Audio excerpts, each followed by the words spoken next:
In Shadowrun 5th edition, if you have to fight someone, it's much easier if your opponent doesn't have a weapon. What, you only fight fair? Well, that's one of the fastest ways to an early grave, chummer. Stick around and I'll teach you the rules for disarming. Disarming a target requires a specific called shot, blast out of hands, which, despite the slightly misleading name, can be used with ranged and melee weapons. You must take a free action to call your shot, and then make an attack using your simple or complex action. Like every other called shot option in the SR5 core rulebook, this one applies a -4 die penalty, plus any other appropriate modifiers from lighting, range, aiming, etc. Your target makes a defense test as normal, but if the disarming attack is successful, there's no damage dealt. The object your target was holding is blasted out of their hands and lands 1 meter away for each net hit on the attack roll in a direction away from the attack.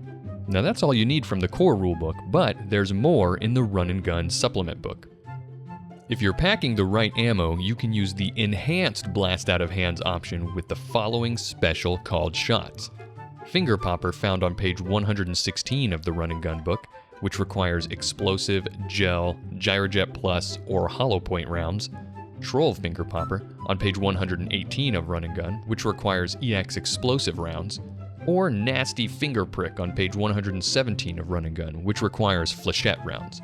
No matter which of these called shots you use, if the target is hit, they suffer the same effect as blast out of hands. However, Finger Popper adds 1 meter to the distance the item is sent flying, and Troll Finger Popper adds 2 meters. The target must also resist base damage of the weapon, with the final damage being reduced to 2 for Finger Popper and Nasty Finger Prick, or 3 for Troll Finger Popper. Run and Gun also includes an unarmed only called shot called Disarm. This action requires learning the martial arts technique called shot disarm. The attacker makes a called shot with an unarmed strike. The disarm attempt is successful if the attacker's net hits plus strength exceeds the target's physical limit. Instead of knocking the weapon away, the attacker can then choose to take it. They'll need to perform a ready weapon action before they can wield it, though.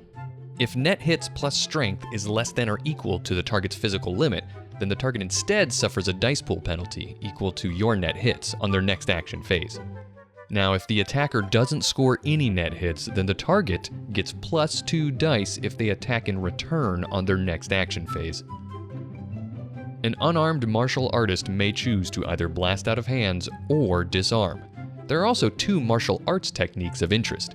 Hammer Fist, which reduces the called shot penalty by 1 for the blast out of hands action, or Releasing Talons, which reduces the called shot penalty by 1 for the disarm action.